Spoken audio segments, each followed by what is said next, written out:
Hello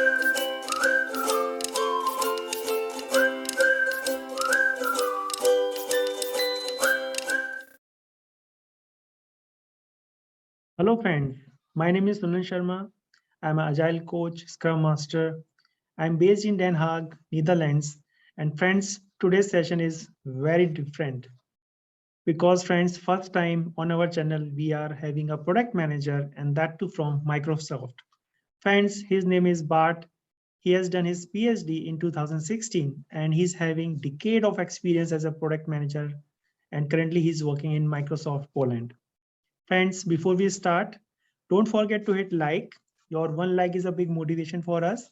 And if you are new to this channel, please subscribe as we will have more sessions with Bart in future. So without further delay, let's start.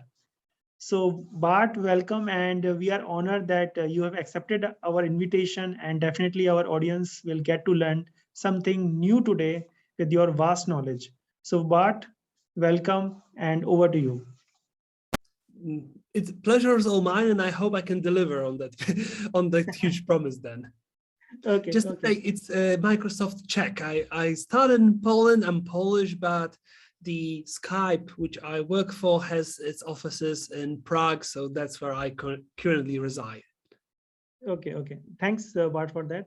So, Bart, why don't you tell us about your journey as a product manager and who is this product manager and his responsibility? If you can just a little bit tell us brief about yourself, Bart. Okay, so with my journey was a typical one, untypical one, hard to say. I've heard so many stories from emerging product managers nowadays, but I started in a small startup that was preparing IT software for recruitment industry. And one day, while my role was developing from like an IT engineer to support specialist, support manager, then project manager, and at some point, I started not delivering on someone else's decisions, but making those decisions on my own. Sorry, that's a spammer. Let me get this quiet so we won't be disturbed anymore. So, sorry, I didn't mean for that. So when I started making decisions, and the company owner basically moved on to another project saying, you are in charge of technical decisions right now, and you are the product manager. I just started doing what he did previously and started reading on what actual product managers do.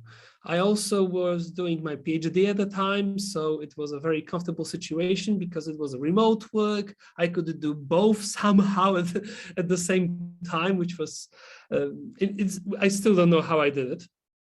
Anywho, a time comes when a person decides to move on, and that was like a bucket of icy water for me, because when I applied for other product position, I found out that I have no idea what actual product managers do in companies.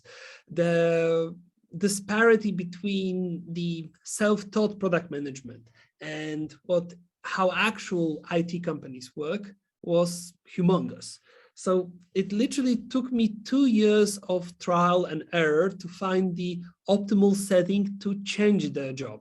It wasn't like very aggressively applying, though I still was finishing my PhD, so I started the aggressive part when that was done, but I still had those many months of very bad job interviews, knowing and learning what I didn't know. So that led me to move on to my first corporate job at Stepstone, that is the biggest German company, where I was given a senior business analyst position, and this is your trial. You are a subject matter expert on job boards, on recruitment industry, that's cool. But if this doesn't work out, it's arrivederci for you. And if it works out, you become product owner, which is a product manager in Scrum. But you guys know that we are talking to Scrum master teachers. So anywho, that's where I got my best training ever, because it was a good product. It was a product that had millions of users, where everything was at the right place at the right time. I'll get to that. And well, due to reasons which are not worth mentioning, it was decided to move on after 2 years, and things got pretty nice for me when I started to work in OLX. OLX is quite known company in Europe and India. And when one day Microsoft knocked at my door saying, we think you are the right person for us, I was there ready. And it was actually quite funny because at the time I was also ready to move on from OLX, and to improve my chances of finding a better job, I started developing my product management Udemy course, which I collected everything I knew from that period where I was unsuccessful, from all those years that I collected from a startup, corporate, and put it all together. And I think that being in a situation where I was taking all I know and forced to have it in order, structured, thought and rethought to pass on to others, made the experience of recruiting to Microsoft buttery smooth, surprisingly smooth. In fact, I'm still like, how the hell did I manage to do that? Like, my course now has over 5,000 students, and people, I can see they are following my footsteps. In fact, I'm trying to get my students to follow my footsteps, where they have similar struggles, similar doubts, similar problems in their CVs. And it's a difficult road to take.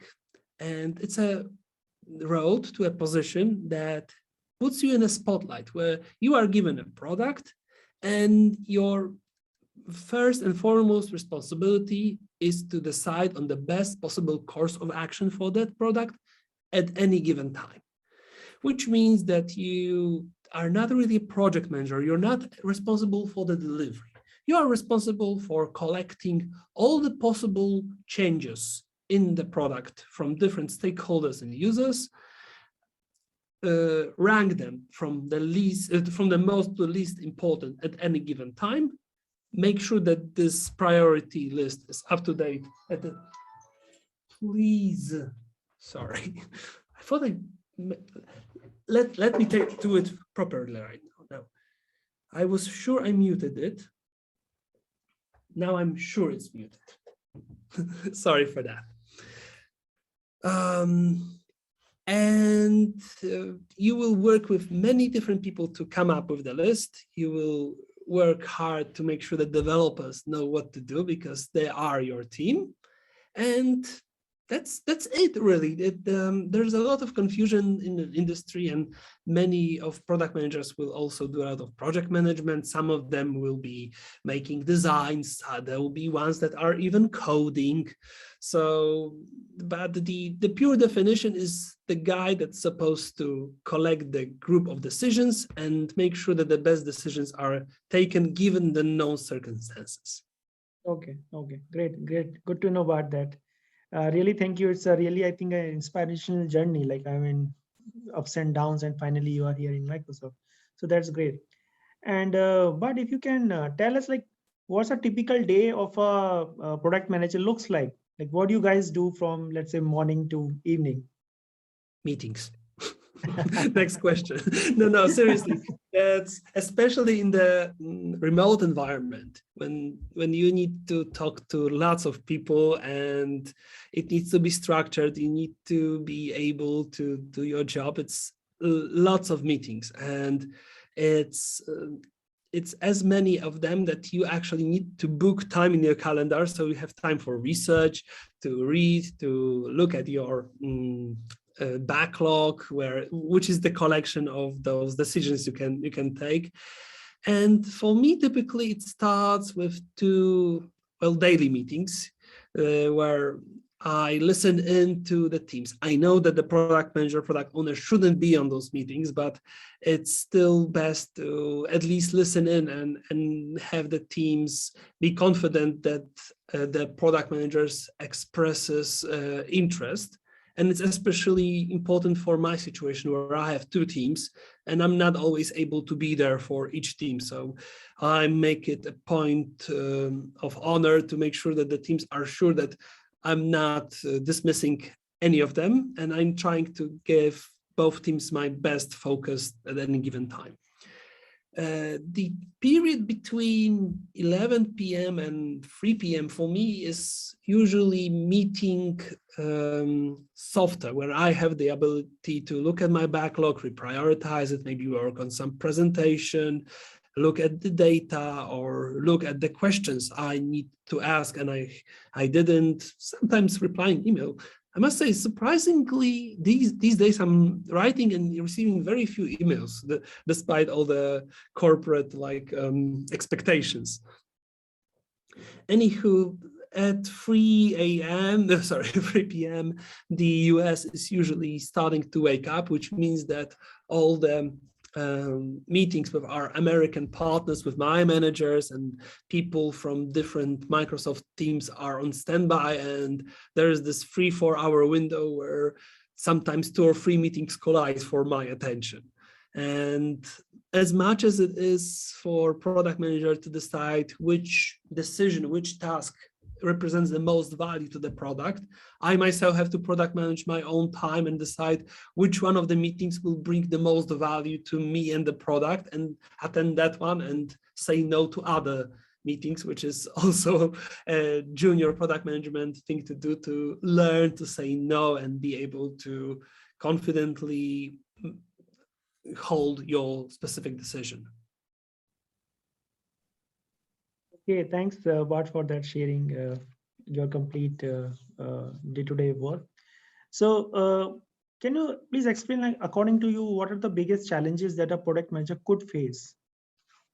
Well, that's a good segue, because the saying no part is actually very challenging, because, well, as I said, there's a pool of decisions to be made, and those decisions represent actions and changes in the product that are important for different people and for different reasons. And you need to be able to select the specific ones and say no to others, which means saying no to specific people, which can be hard. Product managers, especially the junior ones, like to please their audience, their stakeholders. But this is this impossible situation where no matter how long you work, no matter how much effort you will put in, there will be always someone unhappy with the end result. And you also don't have enough energy and focus to give it all your best all the time. You have to rely on other people. I often have to rely on my teams to make product decisions because I'm not able to be on a meeting, or I'm focused on something else, and I need to trust the professionals to decide which label for the button will be the best and where to place it. I still can come to them and say, maybe we can change it, but come on, the button placement doesn't require a product manager to throw everything and make the decision. And this is just an example, but I just want to show that you really have to be conscious of your own limits and limits of what can be done, and realizing them, running by that, and not feeling guilty for disappointing people is really hard part of the job, and something no one tells you about. And people will tell you it's hard to prioritize. It is. People will tell you it's hard to develop a good product, yada yada. But it's all in the day's work. That's all that can be automated in time with growing technology, with better software. But having this internal head matrix to decide on various factors, and it's not only where the value represented to the product directly. Sometimes it's about the team's morale. Sometimes it's about making sure you are compliant with different laws. Sometimes it's about getting trust from senior stakeholders, or just doing someone a favor because the corporate ladder demands it. That's actually not really a Microsoft thing, fortunately, but you make a decision based on very many factors. Many of them are not data-driven, and data-drivenness is something that's required professionally from product managers, though no one mentions the other part where you have to do a little bit of diplomacy and politics on the way through with your backlog. And leadership is very important here. Okay, thanks for that, Bart. Okay, now this one is interesting, and it's very basic question, but then again I want to ask you that how you explain product development life cycle, PDLC, and if you can give some example with along with it, that will be great. This is an excellent question and one that's like one of my favorites, because I'm defying the usual answer here. Because when you are asking that, you probably mean the chart where there are 4 phases of product, which is one is introduction, where there is very little users, but it's growing. Then we have the growth phase, where the growth of the users is very rapid. Then we have maturity, where it flattens. And finally, the product goes in decline and loses users by the minute. And there are different articles and videos that tell you what to do specifically in different phases. But I was never a fan of that. It's not universal. And I would say that product manager simply needs to do his or her best at any given time, no matter what's the perception of the product. Look at Skype. Skype was deemed to be in decline, and there are many articles speculating when Microsoft will close Skype, where in fact it just needed more internal attention. I can't really say what happened, but let's just say that when the right care was given, the product became stable, the product became better looking, the user bases are growing, the opportunities opened all over, and we are now being seen as a powerhouse, maybe not a powerhouse, but a place where things happen pretty quickly in terms of development and testing new stuff. And you wouldn't expect that from Skype, given the numbers from last year, and that defies this chart. Or look at video games like Among Us, that was there in the market for 2 years with barely any users. It was close to being shut down and put into maintenance when a specific Twitch streamer that was very popular started playing it, and it took off from like 20,000 users to 20 million, I want to say, several million users at any given time. Now it's in decline again, but there are still faithful users. Similar like the Pokemon Go app that started off with high expectations, millions of users that quickly became bored of the game because the small team didn't anticipate the success and was not able to follow up quickly enough to maintain those users. But what would seem like decline in this chart was actually just moving on to a more sustainable user base, where the app is still hugely popular, still generates millions of dollars, but with the more dedicated, ongoing fan base that is happy with the time of development. And there's always inertia. I could say that Niantic, the producer of the game, could just introduce many more developers and try to maintain the user base. But without a proper prep and time to introduce new people, to train them, to have an idea where to take the app so quickly, it was just impossible. It was just a momentary fashion that quickly became what it was always supposed to be, a product that for the most dedicated Pokemon fans. Thanks for that, Bart. Okay, so the next one is how you identify the real user needs. If you can share some of the examples based on your experience in the past. Well, it's very important to have stream of dialogue, of communication with your users, whether that's by a direct forum, by user research, or maybe just by having score mechanism for the whole product or for a specific feature that allows user to put in some comments. That helps you keep closer. It's especially important and difficult in products that have millions of users. It's much easier in a startup where there's 200 clients. But on one hand, it needs to come from the users because they know best what they need. And I think one of my best stories about what did you do wrong as a product manager was when I was given the title for the first time and I put a change in the product, my first product decision ever, that was supposed to make the process of filling in the job advert quickly. But what I ended up doing is giving the users of a possibility to making it quicker. Yeah, but at the same time, I made the interface much more complicated. And the complication wasn't needed. The users of the product needed accuracy of the ad, not the speed. So it ended up being a bad decision just because I thought I know best what users did and had not bothered to prove it before commissioning the change. And having data to support you, doing the research, having some kind of a success story that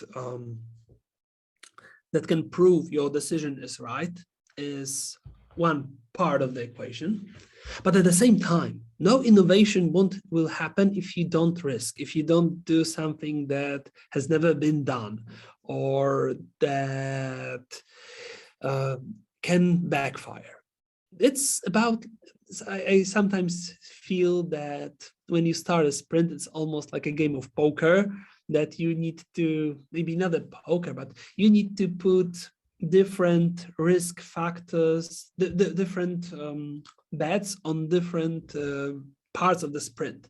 So if you have the capacity of investing like 5% of your time into something that cannot work out, then that's okay. You just spend 95% on something that worked out, or you work for 6-8 months on regularly scheduled work just to put it all on pause for 2 or 4 weeks to do a hackathon where everyone does what everyone wants to do to innovate and see what comes from that. That blend of leaving room for innovation while focusing on data-driven, proven choices to maintain the product and ensure its growth should be the right mixture to give you success. Okay, thanks a lot for that, Bart. Okay, now this one is pretty interesting. How you analyze your competitors? Maybe you are also working on similar sort of product, and there are a lot of competition out there, and especially nowadays, then everyone is on to Zoom or let's say onto Teams and Skype and this and that. So how you do that? Like whether you also take note of that this feature is good in that my competitor, should I also do this, or they have done some mistake, we should not repeat that, something like that. So you guys also do that? No comments, but if I would, or normally we should do that. I mean, no, I would say, like, generally speaking, without saying what happens behind the closed doors at Microsoft, actually, I would generally, say, I mean, it's not about Microsoft. Generally, like as a product owner, we should do that or not? That's the question. You should be the biggest fans of your competitors. You should stick around with their support forums, look at maybe Reddit threads for your competitors, watch their blogs, public announcements, see what's happening, what they want to show, what they disclosed. It's also a great source of very verifiable data. If they show that the feature was introduced and it brought X amount of growth or X amount of money, that means that it's something that's worth considering and following, right? And as you said, it's good to know what went bad for them.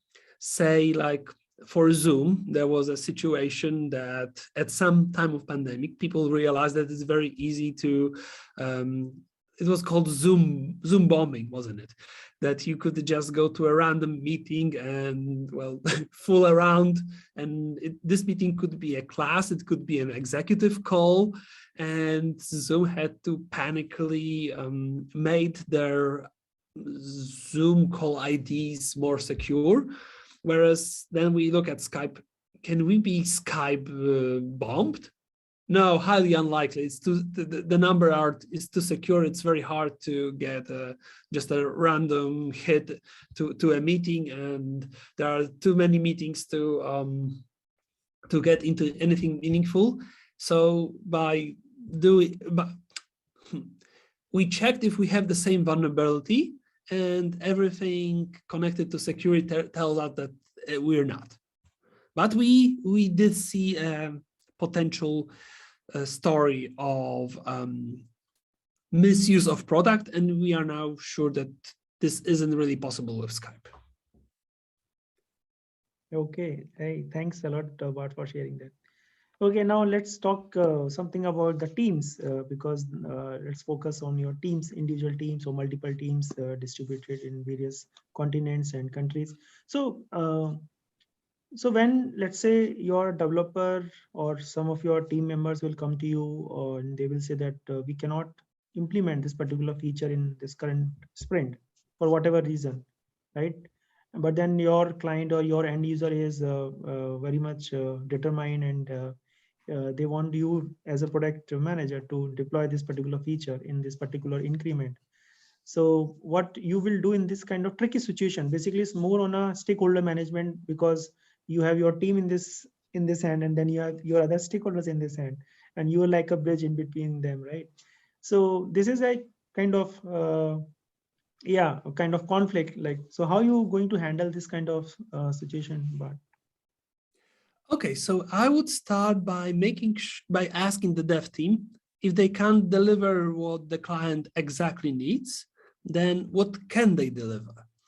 If it's like unpresentable, so it's too little, then we can always take a step back and see what was the change needed for, what is the problem to be solved, and see if we can find an alternative solution that will achieve the same or similar, see if we can at least go in the right direction.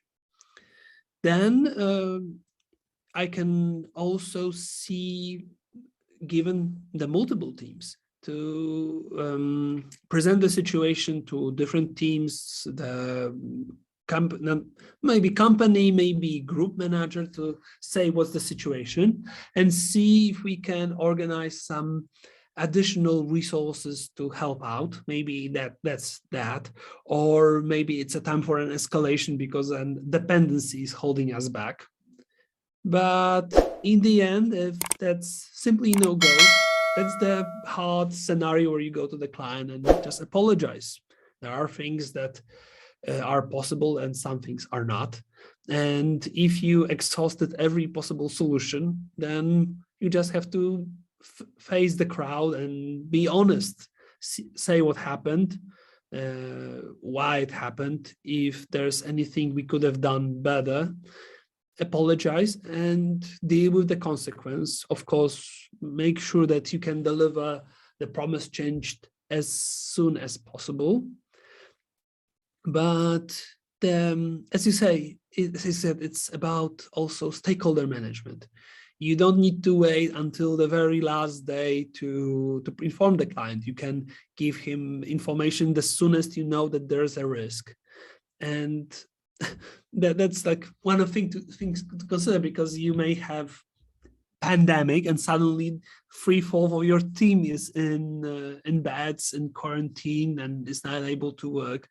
And that's why the transparency comes into place. We can't deliver something in that complex with a skeleton crew.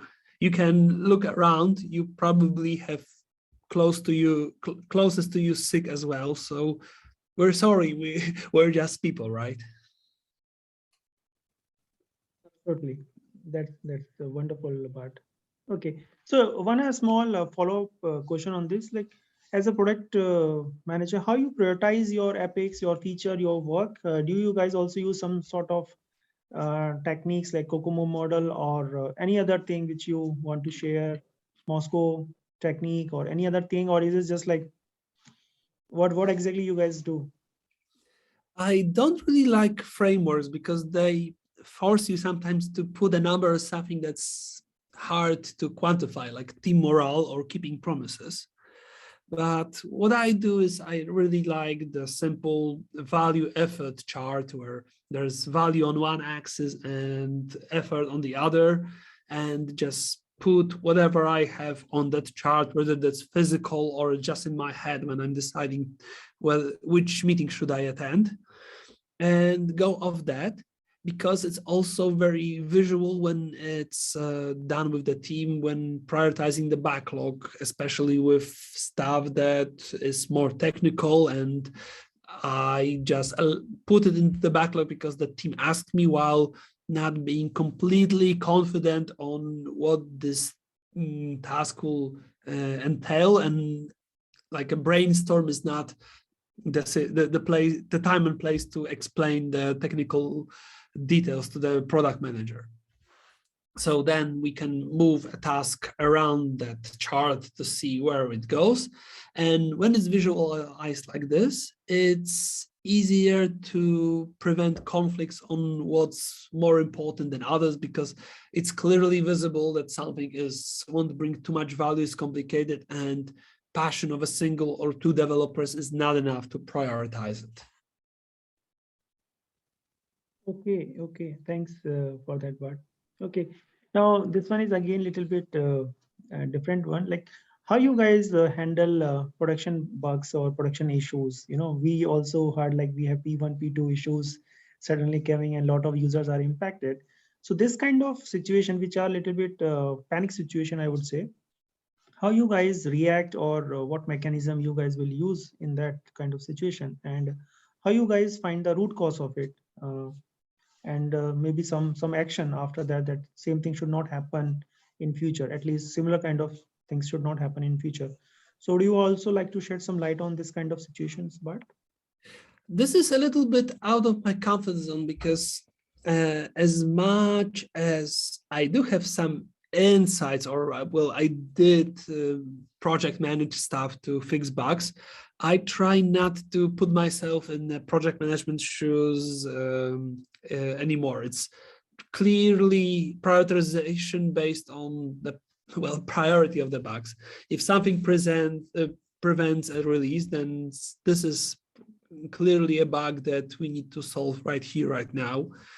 P1 bugs, P0 bugs are being decided on almost daily basis, whether what's being taken instead of sprint goals very often, because at least for software like Skype, getting it to work is properly, reliably, and quickly is like the best thing you can do for this software.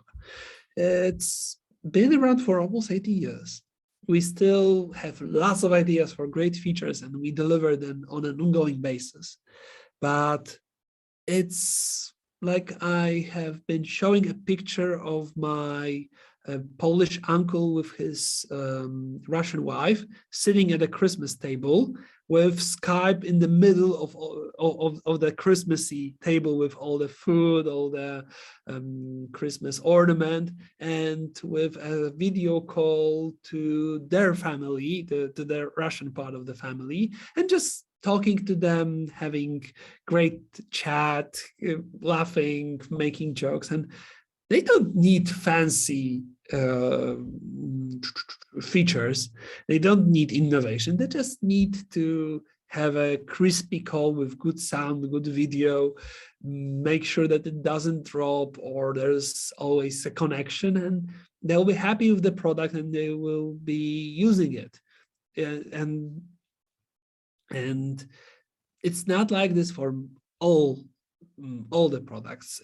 Sometimes you're having a startup where you don't mind failing because that drives your innovation. But at least for my point of view, it's easy to prioritize bugs over new development, because that creates really a better product in the end to the users that use Skype day in, day out. Plus, I have more time to polish my stories and make sure that what goes in the backlog is of good quality, despite me constantly not having enough time to write something I would be 95% proud of. Okay. Yeah, thanks for that, Bart. Okay, guys. So with this thought, I hope you have learned something new, and please hit like if you learned something new from this session, and do subscribe. And definitely we will ask Bart again with lot of interesting different topics in future. So Bart, thanks again for your time, Bart. It was a pleasure. See you soon. Bye-bye. Bye.